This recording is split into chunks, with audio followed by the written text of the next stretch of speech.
今仔日是立委罢免案投票日，台北有5个国民党的立委，这个罢免案是成立的。也最近呢，这5个立委甲台北市长蒋万安三盘去投票。也户口伫咧台北的行政院长杜英泰嘛，已经甲票转互好势。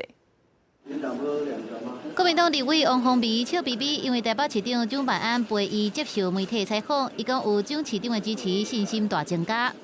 我觉得我们很幸运哦，今天天气很好，那所以我想，对很多人出门投票，那就会有很大的意愿。好天气，互立委市卡心，期末间伊伫受访了后，马上去投票所投伊家己迄一票。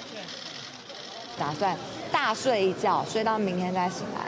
当然一定是尊重所有民意的决定哦。但是我相当的有信心，我相信人民的眼睛是雪亮的，那会做出最好的选择。蒋万安真无闲，刷倒来到内湖陪立委李干雄投票。李干雄表示，好天气好心情，很好，很好，很好。没有下雨，没有下雨，很好。我们就是努力过了，就这样。谢谢。过来投票是大安区的立委罗志强，伊表示心情放轻松，尊重选举的结果。会松一口气啦，不管怎么样，最后投票结果大家都来尊重。那也希望我们未来台湾就像今天一样雨过天晴。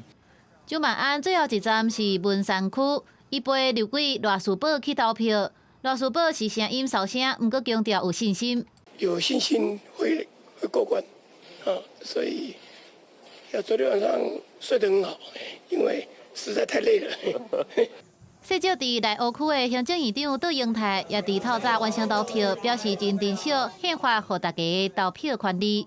我觉得非常的珍惜，而且我也祈祷我们这个美丽多山的国家，一切都会变好。